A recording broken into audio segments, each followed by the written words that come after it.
Square Enix is no stranger to greenlighting interesting side projects while maintaining sky-high expectations for their AAA titles.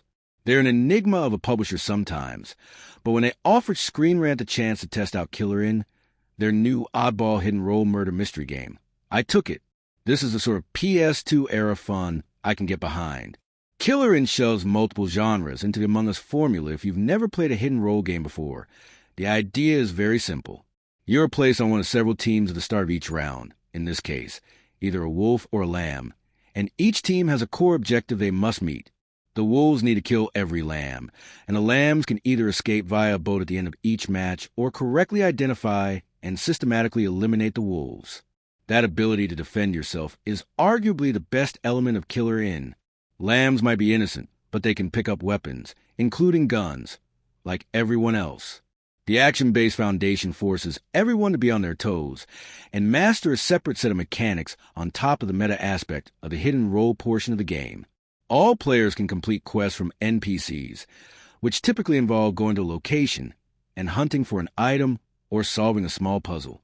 Quest completion grants seals, which are then used to open up Call of Duty zombie-style chests with random loot.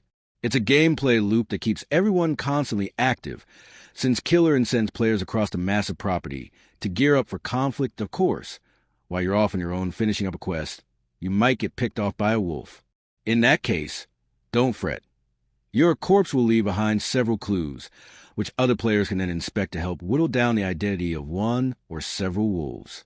It might be a hair sample or a piece of clothing that matches the randomly generated outfit and hair color for each match. That's essentially the core gameplay loop. With proximity chat or push-to-talk in tow, you can share this information with nearby players, potentially throwing them off the scent as a wolf or narrowing down culprits as a lamb. Role/characters add new twists to gameplay, like obscuring clues as a wolf, discovering more clues as a lamb, or spawning into a match with defensive abilities, which can be useful for both roles. If people buy in, Killer In can be fun to watch and play. I spent several hours with Killer In, playing in full game lobbies of 24 players, and was able to test out both the wolf and lamb roles extensively. There wasn't one I liked more than the other, per se. They're just different. Wolves are less plentiful in each match, and therefore have more of a camaraderie about them, as you can see who else is a wolf and spot all lambs openly in your UI.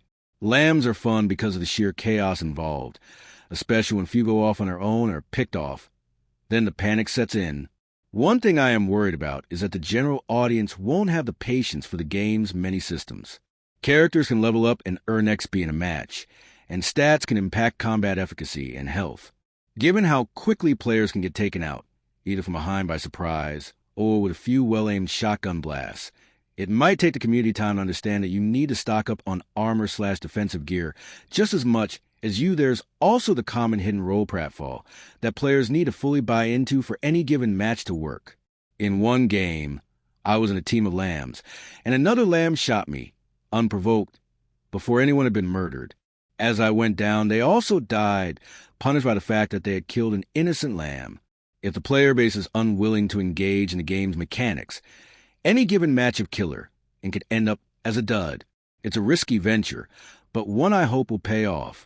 There's still time to refine the game's intricacies and naturally lead both the wolves and lambs to water, to create more organic gameplay that will be a ton of fun to both play and watch on a stream.